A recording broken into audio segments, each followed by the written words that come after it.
Hello everyone. तो शुरू करते हैं आज की क्लास को। पेंसिल एंड टेक्स्ट बुक निकालने सभी लोग। ये सब कुछ इंपॉर्टेंट होने वाला है महाराष्ट्र सीटी, आईआईटी जेईई, नीट, या फिर अगर हम बात करें महाराष्ट्र बोर्ड के लिए। बेसिकली ये जो बुक है जिसको हम लाइन बाय लाइन पढ़ रहे हैं that is Maharashtra board 11th standard book. Okay, धीरे धीरे करके हम लोग सारे चैप्टर्स को कवर करेंगे। तो आज अपना शुरू ही हो रहा है मैथमेटिकल मेथड्स। देखो, मैं इसका थोड़ा सा इंट्रोडक्शन दे देता हूँ। एक्चुअली होता ये है कि जैसे क्या होता है कि कुछ स्टूडेंट ऐसे होते हैं जो 10th स्टैंडर्ड के बाद 11th में जाते हैं और उनका टारगेट होता है नीट वगैरह, मतलब मेडिकल फील्ड। तो वो लोग मैथमेटिक्स को बहुत डिटेल में नहीं पढ़ते हैं। उनके लिए ये चैप्टर बहुत इंपॉर्टेंट हो जाता है। क्यों? क्योंकि ऐसे बच्चे जो नीट या मेडिकल फील्ड में जाना चाहते हैं वो बायो मतलब एक तरीके से कह लीजिए जो सब्जेक्ट सेलेक्ट करते हैं 11th स्टैंडर्ड में वो PCB चूज़ करते हैं, फिज़िक्स, केमिस्ट्री, बायोलॉजी। लेकिन जो इंजीनियरिंग और IIT जेईई वाले फील्ड में जाना चाहते हैं वो लोग PCM लेते हैं।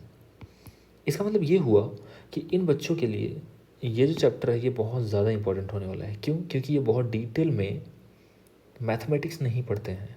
ठीक है, बट अच्छा, ये जो चैप्टर होने वाला है ये बहुत ही ज़्यादा इम्पोर्टेंट इसलिए हो जाता है क्योंकि जो कुछ इस चैप्टर में इस बुक में लिखा हुआ है वो सब कुछ अप्लाई होने वाला है फिज़िक्स में। तो बेसिक मैथमेटिक्स का आइडिया हम सबको होना चाहिए, इसी के बारे में इस चैप्टर में बात किया गया है। तो शुरू करते हैं क्लास को। थोड़ा जूम कर लेते हैं इसको। तो देखिए भाई क्या बोला है, You need certain mathematical tools to understand the topic covered in this book। ये बात मैंने पहले बता दिया। Vector analysis and elementary calculus are two among this. कुछ ऐसे टॉपिक्स हैं जैसे वेक्टर एनालिसिस और एलिमेंट्री कैलकुलस, ये बहुत ही ज़्यादा इम्पोर्टेंट होने वाले हैं फिजिक्स में। क्या क्या? Vector and calculus. अब वैसे तो कैलकुलस बहुत ज़्यादा है, बहुत डिटेल में जाओगे तो बहुत कुछ है, बहुत टफ होता है, लेकिन हमें बेसिक अंडरस्टैंडिंग होनी चाहिए बस।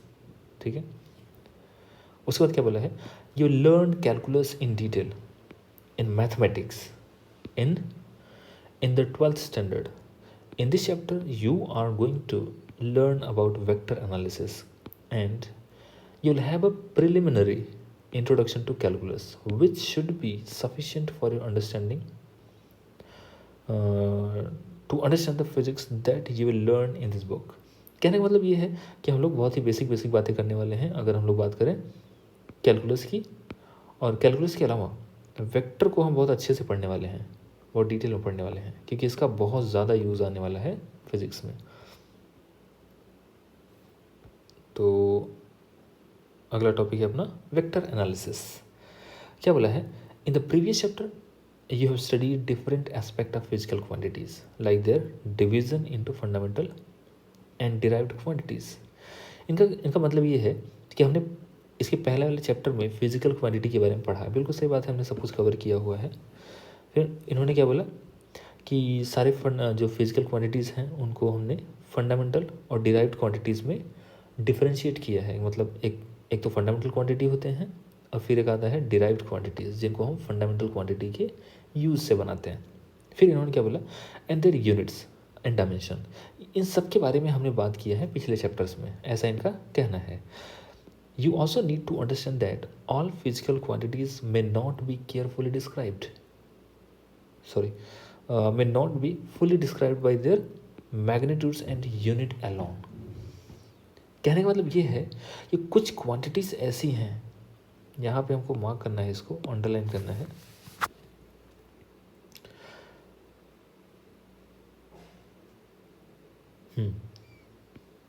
All physical quantities may not be fully described by their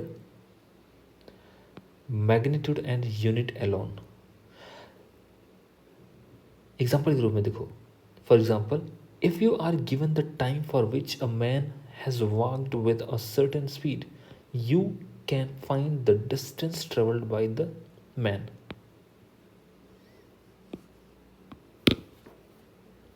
but you can not find out where exactly the man has reached unless you know the direction in which the man has walked. इनके कहने का मतलब ये है कि suppose करो आप यहाँ पर खड़े हो, ठीक है, ये मान लो सरफेस है, आप इस सरफेस पर खड़े हो। अगर मैं आपसे बोलूँ कि आप इस वाले पॉइंट से 20 मीटर अवे चले गए, पॉइंट ओ से 20 मीटर दूर चले गए, अगर मैं ऐसा बोलूँ भाई 20 मीटर दूर आप इधर भी जा सकते हो, इधर भी जा सकते हो, उधर भी जा सकते हो, उधर भी, इसी तरीके से अगर मैं बोलूँ कि आप, जैसे इन्होंने क्या एग्जांपल लिया है, इफ़ आर गिवन, हाँ, but you can not find out very exactly. अब भाई जाहिर सी बात है, अगर पर्सन 20 मीटर इधर मूव किया तो कहीं यहाँ पहुँच जाएगा, अगर 20 मीटर इधर मूव किया तो यहाँ पहुँच जाएगा। इसका मतलब ये है कि किस डायरेक्शन में, एक यहाँ पे इम्पोर्टेंट टर्म आया है डायरेक्शन, बहुत इंपॉर्टेंट टर्म है कि किस डायरेक्शन में पर्सन मूव किया है, ये भी मैटर करता है। ये वाली बात इन्होंने बोला है, but you can not find out where exactly the man has reached unless you know the direction. यही जो डायरेक्शन है, यही बहुत इंपॉर्टेंट टर्म है यहाँ पर, डायरेक्शन। ओके, फिर क्या बोला है, therefore you can say that some physical quantities which are called scalars can be described with magnitude alone। देखो इन्होंने बोला कि कुछ ऐसी क्वांटिटीज़ हैं जो कि स्केलर्स हैं, इनको क्या कहते हैं, स्केलर। स्केलर का मतलब होता है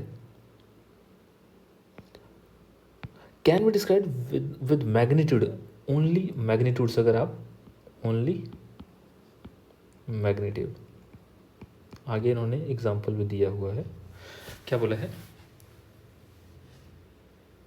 देखो इसका एग्जाम्पल मैं दे देता हूँ। स्केलर का एग्जाम्पल क्या होगा, जैसे अगर मैं बोलूँ कि एक रॉड है, रॉड की जो लेंथ है,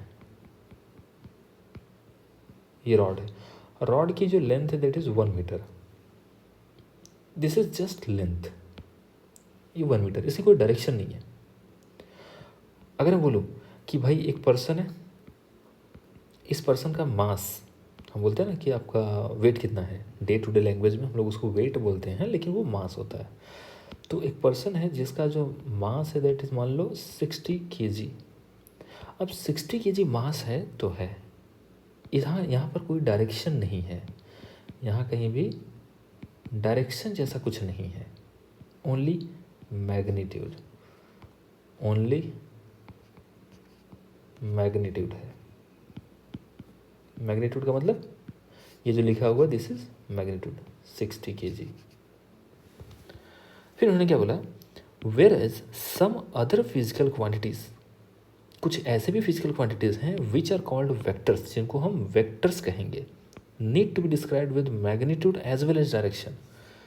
ये इंपॉर्टेंट है, vectors with magnitude as well as direction, ये इंपॉर्टेंट हो जाते हैं यहाँ पर। तो देखो यहाँ पे उन्होंने क्या बोला कि जो वेक्टर्स हैं, वेक्टर्स, वेक्टर वो फिजिकल क्वांटिटीज हैं, कुछ ऐसे फिजिकल क्वांटिटी है विच आर कॉल्ड वेक्टर्स, जिसमें मैग्नीट्यूड भी होगा और क्या क्या होगा, magnitude as well as direction. तो ऐसे क्वांटिटीज, ऐसे फिजिकल क्वांटिटी, अब फिजिकल क्वांटिटी डायरेक्ट लिख देता हूँ कि अगर मैग्नीट्यूड प्लस डायरेक्शन दोनों हो तब मैं उसको बोलूँगा कि वो क्वांटिटी वेक्टर क्वांटिटी है। आगे क्या बोला है, in the above example the distance travel by the man is scalar quantity. बिल्कुल सही बात है, डिस्टेंस का मतलब सिर्फ इतना ही था कि भाई ये जो पर्सन है, ये पर्सन इस वाले पॉइंट से कितना दूर चला गया, किधर गया उससे फ़र्क नहीं पड़ता डिस्टेंस में। जब हम डिस्टेंस की बात करते हैं तो डिस्टेंस का मतलब होता है path length, path length, that's it, किधर गया उससे फ़र्क नहीं पड़ता। तो क्या कह रहे हैं, in the above example distance travelled by the man is scalar quantity. तो हम ऐसा बोल सकते हैं कि इसके क्या क्या एग्जाम्पल है। डिस्टेंस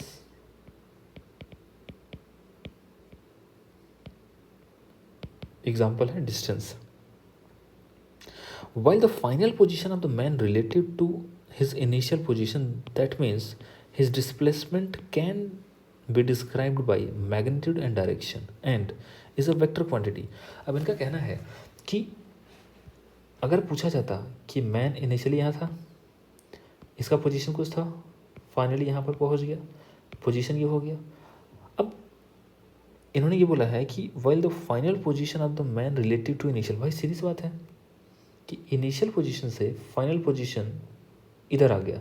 तो इसको भी हम लोग डिटेल में पढ़ेंगे, तब आपको ज़्यादा समझ में आएगा अच्छे से। अभी टेंशन की बात नहीं लेनी है कि इस टाइप से अगर मैं बात करूं कि एक पर्सन अपना पोजीशन जो है ये इनिशियल पोजीशन था और फाइनल पोजीशन पर चला गया, तो इस पोजीशन के रिस्पेक्ट में पर्सन इस डायरेक्शन मूव किया, इसे कहते हैं डिस्प्लेसमेंट। बहुत डिटेल में इस बात को भी समझेंगे, अभी नहीं टेंशन लेना है। इन्होंने क्या बोला है, इसे डिस्प्लेसमेंट, और डिस्प्लेसमेंट एक वेक्टर क्वांटिटी है। ओके, फिर क्या बोला इन्होंने, इन this chapter you will study different aspects of scalars and vector quantities. आगे क्या है कि अब स्केलर क्या होते हैं। हाँ, यहाँ से डेफिनेशन आपको नोट करना है। बोला है a physical quantities which can be completely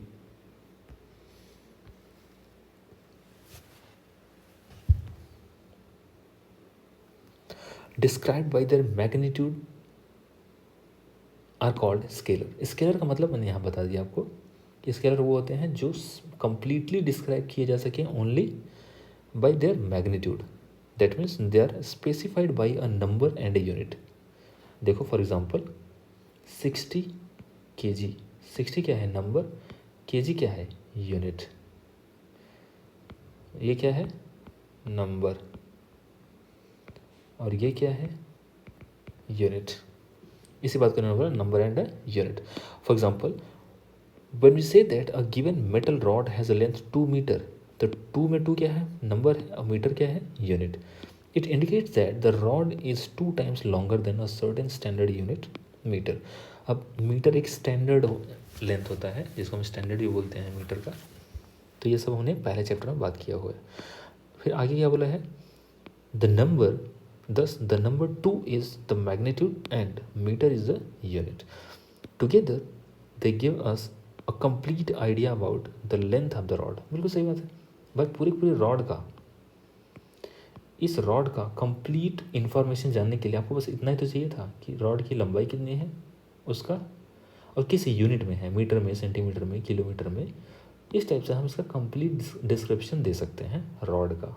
यहाँ डायरेक्शन देने की ज़रूरत नहीं है कि रॉड को मतलब ऐसे रखा हुआ है कि ऐसे वर्टिकल रखा हुआ है, इससे कोई मतलब ही नहीं है। आगे क्या बोला है, दिस नंबर ऑफ ठीक है, मीटर क्या है unit. Together they give us complete idea about the length of the rod. This length is a scalar quantity. ये इंपॉर्टेंट है कि लेंथ कैसा है, लेंथ एक स्केलर क्वांटिटी है। Similarly mass, time, temperature, density, ये सब कुछ स्केलर के एग्जाम्पल है। फिर क्या बोला, scalar can be added subtracted by rule of simple algebra. बड़ा इंपॉर्टेंट टर्म है यार, इसको हाईलाइट कर लेना अच्छे से, इसको हाईलाइट कर लेना अच्छे से। ओके, उसके बाद क्या बोला है, ये रहा आपका स्केलर का डेफिनेशन।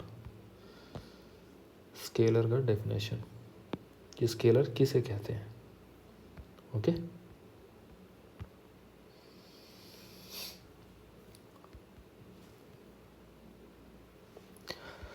देखो स्केलर सिंपल अलजेब्रा को फॉलो करता है। इन्होंने बोला रूल ऑफ सिंपल अलजेब्रा, इसका मीनिंग क्या है। इसका मीनिंग देखो ये है कि जैसे मैं बोलूँ कि 2 kg +2 kg बराबर 4 kg होता है, कोई दिक्कत की बात नहीं है। इसे बोलते हैं अलजेब्रिक समेशन, सिंपल अलजेब्रा को फॉलो करते हुए समेशन करना। इसमें कुछ स्पेशल ऐसा नहीं है जहाँ आपको बहुत ज़्यादा स्ट्रेस देना पड़े, है ना। और मास ऐसे लेंथ अगर मैं बोलूँ 2 मीटर + 5 मीटर, या ऐसे छोड़ो, एक सब्ट्रैक्शन वाले लेते हैं, 5 मीटर -2 मीटर = 3 मीटर। ये सिंपल अलजेब्रिक डिफरेंस है। अलजेब्रिक के लिए हमने घटाया हुआ है दो फिजिकल क्वांटिटीज़ को, हालांकि वो दोनों फिजिकल क्वांटिटी सेम डायमेंशन वाली होनी चाहिए, ठीक है। तो ऐसा कर सकते हैं ये, लेकिन ये चीज़ हम कब करते हैं, जब स्केलर हो। अब ये आपके मन में डाउट आ रहा होगा, इसका मतलब सर वेक्टर में कुछ और होगा क्या? बिल्कुल सही बात है, देखेंगे अभी। आगे इन्होंने बोला है कि वेक्टर क्या चीज़ है। देखो, physical quantities which need magnitude as well as direction for their complete description are called vector। ये बड़ा इंपॉर्टेंट है भाई, इसको नोट कर लेना। क्या बोला है? फिजिकल क्वांटिटी मतलब ऐसी physical quantity which need magnitude as well as direction for their complete description called vectors. यहाँ मैंने बता दिया है कि वेक्टर का मतलब इसमें डायरेक्शन भी होना चाहिए, इसमें मैग्नीट्यूड भी होना चाहिए। आगे क्या बोला? एग्जाम्पल अब द वेक्टर है डिस्प्लेसमेंट, वेलोसिटी, फोर्स, इट्स। जैसे अगर हम वेक्टर की बात करें, हम वेक्टर की बात अभी कर रहे हैं, इसके एग्जाम्पल की बात करते हैं। सोचिए, देखो एक पर्सन है, ठीक है, इसको आपने इधर खींचा, फोर्स लगा के इस डायरेक्शन में खींचा। ये पर्सन किधर, ये जो पर्सन है ये पर्सन किधर मूव करेगा, इधर या इधर? भाई लॉजिकली फोर्स जिधर लगाया गया है उधर ही मूव करेगा ना। इसका मतलब ये है कि अगर मैं आपसे कहूँ कि इस पर्सन के ऊपर 100 न्यूटन का फोर्स लगा, तो आप इस बात को नहीं समझ सकते कि 100 न्यूटन किधर लगा, इधर लगा, इधर लगा, उधर लगा, किधर लगा। इसका मतलब ये है कि फोर्स का कंप्लीट डिस्क्रिप्शन देने के लिए हमें इसके मैग्नीट्यूड के साथ साथ डायरेक्शन भी बताना पड़ेगा। ऐसे क्वांटिटीज़ को हम लोग क्या बोलेंगे? वेक्टर। ऐसे ही जब मैं वेलोसिटी बोलता हूँ, वेलोसिटी का मतलब होता है कि कोई ऑब्जेक्ट, कोई व्हीकल, कोई गाड़ी, जैसे मैं बोलूँ 30 मीटर पर सेकेंड, तो 30 मीटर पर सेकेंड तो ठीक है भाई, स्पीड है ये, लेकिन इसमें मुझे डायरेक्शन भी बताना पड़ेगा अगर वेलोसिटी की बात आएगी तो, कि भाई गाड़ी जो है वो गाड़ी ईस्ट जा रही है, वेस्ट जा रही है, नॉर्थ जा रही है, साउथ जा रही है, ये भी बताना पड़ेगा, तब उसको मैं बोलूँगा वेलोसिटी। आगे क्या बोला है? Vector can be represented by directed line segment. हाँ, अब देखो इन्होंने ये तो बोल दिया कि वेक्टर बाय डेफिनेशन वेक्टर क्या होता है, लेकिन वेक्टर को रिप्रेजेंट कैसे करेंगे? तो आगे इन्होंने बोला है अ vector can be represented by a directed line segment और बाई एरो। किसी भी वेक्टर को जो जिसका रिप्रेजेंटेशन है, कैसे हम किसी वेक्टर को रिप्रेजेंट करें, जिसका रिप्रेजेंटेशन है ना, इसको हम कभी भी एरो बना के या तो एक लाइन सेगमेंट बनाएं या तो एरो बना दें। बेस्ट है आप एरो बनाएं, क्योंकि अच्छा लाइन सेगमेंट भी ड्रॉ करेंगे तो उसमें भी आपको एरो देना पड़ेगा। ओके, तो कभी भी एक ऐसा लाइन ड्रॉ करो, एक ऐसा एरो बना दो। ये है रिप्रेजेंटेशन ऑफ वेक्टर। ये क्या है? Representation of vector. आपको कैसे, मैं ऐसे क्यों बनाए, मैं ऐसे बना दूँ, मैं ऐसे बना दूँ, ऐसे बना दूँ, ऐसे बना दूँ।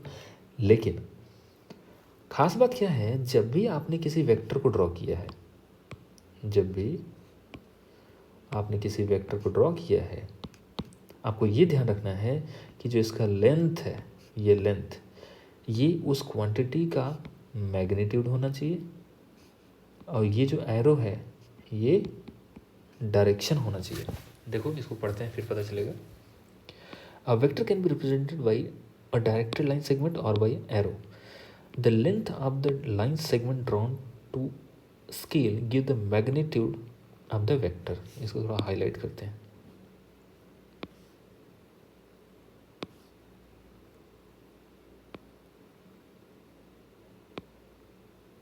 ठीक है, जैसे एक एग्जांपल इन्होंने लिया हुआ है, उसको लेकर सॉल्व करते हैं। Displacement of a body from P to Q can be represented as this. जैसे मान लो एक्सिस ड्रॉ करते हैं।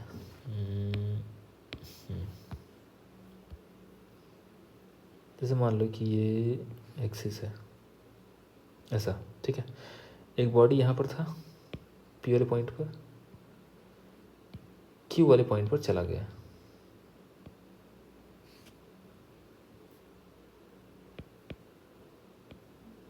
पी वाले पॉइंट पर था, क्यू वाले पॉइंट पर चला गया। तो हम बोलते हैं कि इसका पोजीशन इनिशियल से फाइनल के पास चला गया। इसका मतलब पार्टिकल पहले यहाँ हुआ करता था, बाद में यहाँ चला गया। इसका मतलब यहाँ से इधर चला गया। तो मैं क्या करूँगा, वेक्टर ड्रॉ करने का मतलब ये हुआ कि इसके इनिशियल पॉइंट,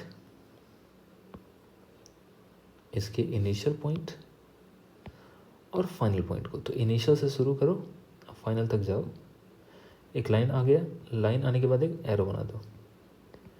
अब देखो इसका जो लेंथ है, ये लाइन सेगमेंट का जो लेंथ है वो मैग्नीट्यूड वाइज बताएगा कि इसकी लेंथ क्या है। मतलब पी और क्यू के बीच की डिस्टेंस क्या है, ये लेंथ बता देगा। दूसरी बात, ये जो एरो बना है, एरो बताएगा इसकी डायरेक्शन, कि एक पार्टिकल यहाँ से इधर गया है। भाई एक पार्टिकल यहाँ शुरू करके इधर भी तो जा सकता था, इधर भी तो जा सकता था, तो किधर गया है उस डायरेक्शन में हम एरो बनाएंगे। Where the starting point P is called the tail. अच्छा, अब इसमें क्या है, ये जो स्टार्टिंग पॉइंट है,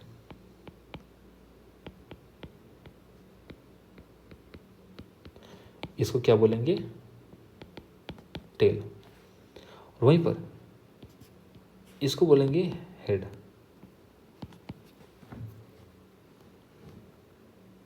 starting point P is called tail and the end point जहाँ पे एंड हुआ है, arrow head, is called the head of the vector. Head बोल दो या हेड ऑफ द वेक्टर, ये है end point, end point. Symbolically we write it as P Q. हाँ, अब ये जो हमने बनाया हुआ है, ये जो वेक्टर हमने बनाया हुआ है एक लाइन ड्रॉ करके ऐसे, इसको हम क्या कैसे और कैसे दिखा सकते हैं, हम बोलेंगे देखो भाई, या तो आप ऐसा बनाओ, या तो आप सीधे बोलो क्या ठीक है, P Q vector, P Q के ऊपर एक छोटा सा एरो बना दो। तो इसको क्या बोलते हैं, इसको कैसे रीड करेंगे, रीड करेंगे पी क्यू वेक्टर और वेक्टर पी क्यू। रीड कैसे करना है ये मैं बता रहा हूँ, ठीक है। Read as P Q vector और वेक्टर पी क्यू। और इसके ऊपर ये जो एरो बनी है इसका बड़ा ध्यान देना। कोई कह सकता है कि सर एक बात बताइए, अगर इनिशियल पोजीशन ये रहा था, फाइनल पोजीशन ये रहा था, तो वेक्टर ऐसे बनाते, वेक्टर ऐसे बनाते। तो क्या मान लेते अगर ये इनिशियल होता, ये वाला फाइनल पॉइंट होता, तो क्या अब मैं पी क्यू वेक्टर को ऐसे लिखता? नहीं, अब भी पी क्यू वेक्टर को ऐसे ही लिखेंगे। दिस इज जस्ट नोटेशन, ये हमेशा लेफ्ट से राइट की तरफ ही जाएगा, ठीक है। कल को आप कहोगे सर एक वेक्टर ऐसे है, तो इसका मतलब पी क्यू वेक्टर ऐसे लिखोगे क्या? ना, ये सब गलत है, ठीक है। अभी आपके दिमाग में डाउट आ रहा होगा सर ये वेक्टर एग्जैक्टली है क्या, आपके दिमाग में ये डाउट आ रहा होगा, टेंशन नहीं लेना, धीरे धीरे चीज़ें बहुत अच्छे समझ आ जाएंगी। वेक्टर का मतलब बस आप ऐसे समझो कि एक नोटेशन है। वेक्टर क्या है, एक लाइन बोल रहा हूँ,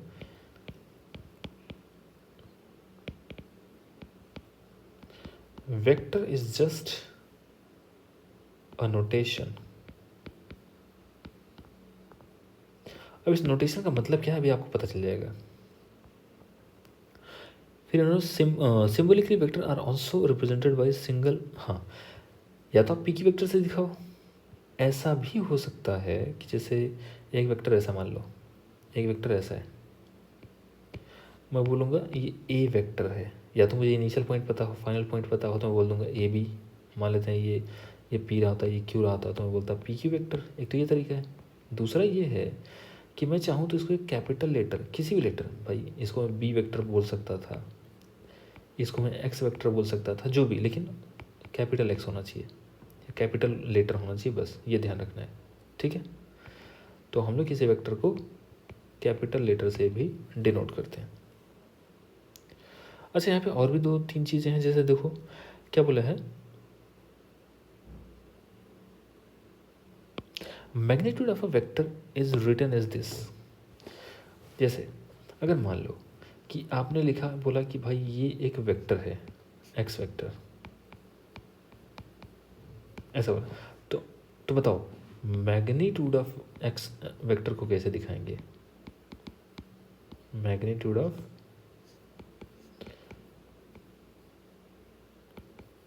एक्स वेक्टर कैसे लिखेंगे, इसको बोलते हैं मॉड, ऐसे दिखाएंगे।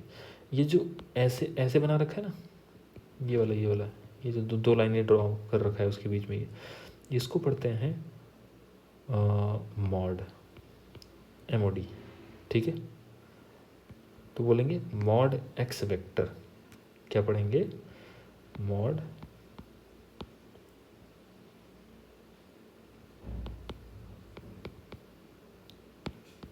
X vector.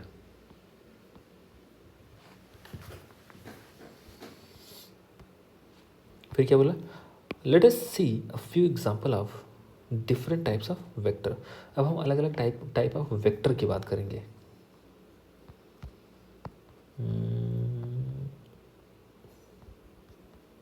ठीक है, देखिए अब इन्होंने बोला है कि जीरो वेक्टर क्या होता है।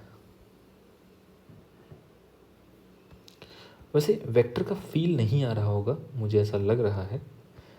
मैं थोड़ा सा कोशिश करता हूँ कि आप इस बात को समझें कि वेक्टर होता क्या है। देखो, जैसे मान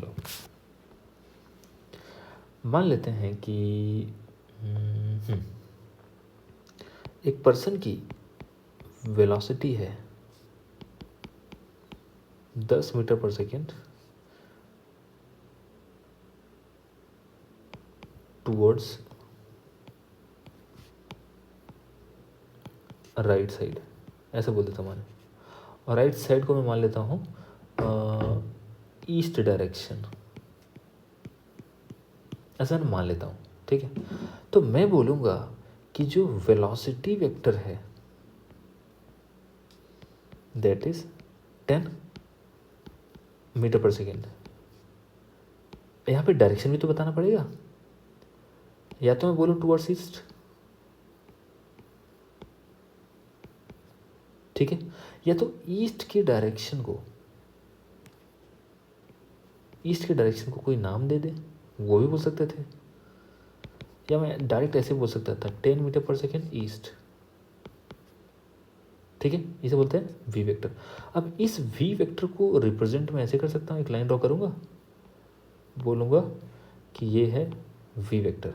इस वी वेक्टर में ये जो एरो है मेरा, ये जो इसकी लंबाई है ये 10 के बराबर है।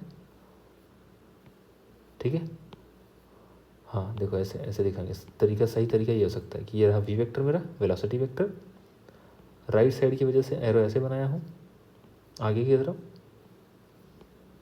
ऐसे, और मैग्नीट्यूड का मतलब होगा ये वाली लंबाई, इस लंबाई को क्या बोलेंगे, मैग्नीट्यूड ऑफ वी वेक्टर, जिसकी वैल्यू है 10 मीटर पर सेकेंड। ठीक है, अच्छा इमेजिन करो कि एक दूसरी गाड़ी है जो कि 20 मीटर पर सेकेंड से जा रहा है टूवर्ड्स ईस्ट। इसको मैं कैसे रिप्रेजेंट करूँगा? भाई अगर मैंने 10 मीटर पर सेकेंड को इतने लंबे एरो से दिखाया हुआ है तो मुझे 20 मीटर पर सेकेंड को इसका 2 टाइम्स ये बनेगा। 2 टाइम क्यों? देखो मैंने बोला इसकी जो लंबाई है वो मैग्नीट्यूड को बताएगी। इसका मतलब ये है कि अगर मैं 10 मीटर पर सेकेंड वाले के लिए इतना लंबा एरो बनाया हूँ तो 20 मीटर पर सेकेंड वाले के लिए इतना लंबा एरो बनाऊंगा। इसका 2 टाइम्स ये होगा। ठीक है, तो अब ये बना है नया वी वेक्टर जो भी है, जिसका मैग्नीट्यूड कितना है 20। अब जैसे मान लो कि एक गाड़ी है 10 मीटर पर सेकेंड टूवर्ड्स वेस्ट जा रही है। वेस्ट का मतलब जब मैंने ईस्ट इधर लिया तो वेस्ट इधर होगा। इसका मतलब मैं बोलूँगा कि एक एरो ड्रॉ करूँगा 10 यूनिट लेंथ का और एरो इधर ड्रॉ करूँगा। क्यों? क्योंकि अब गाड़ी इधर से वेस्ट की तरफ जा रही है, इसलिए ऐसा ड्रॉ किया। इसको बोलूँगा वी वेक्टर। अच्छा, अब ये जो वी वेक्टर का मैग्नीट्यूड है, मैग्नीट्यूड तो अभी 10 ही है ना, मैग्नीट्यूड में कोई डायरेक्शन वगैरह नहीं आता। ओके, तो इससे हम कुछ वेक्टर, अब जैसे मान लो कि एक आप ही खड़े हो मान लो ऐसे, ठीक है, आपके हाथों पर रस्सी बांध के एक पर्सन इधर खींच रहा है, एक पर्सन इधर खींच रहा है, ठीक है, और आप खड़े हो जमीन के ऊपर। मान लेते हैं कि इधर 20 न्यूटन का फोर्स लगा रहा है, इधर 10 न्यूटन का फोर्स लगा रहा है, कुछ फोर्स लगा रहा है, ठीक है, फोर्स। तो मैं बोलूँगा कि जो फोर्स वेक्टर है, मैं मान लेता हूँ कि ये F1 वेक्टर है, ये दूसरे पर्सन ने लगाया फोर्स, ये पहले पर्सन ने फोर्स लगाया है।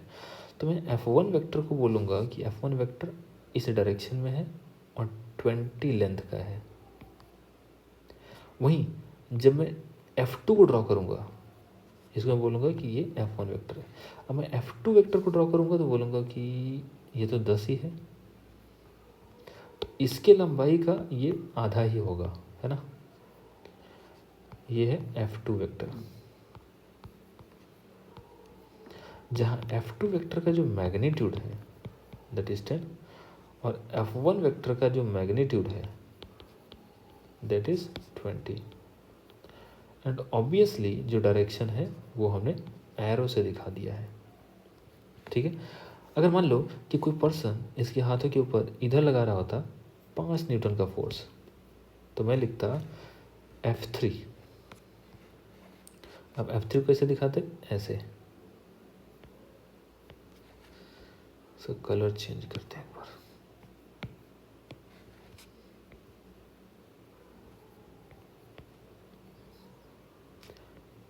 पाँच, ये है F3 वेक्टर।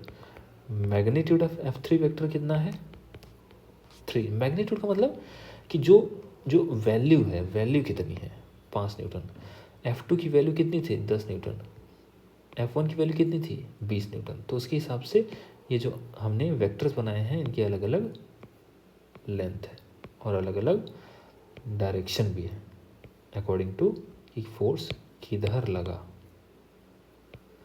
तो मान के चलता हूँ कि वेक्टर के बारे में थोड़ा बेसिक आइडिया तो आपको पता चला होगा कि वेक्टर होता क्या है। ठीक है।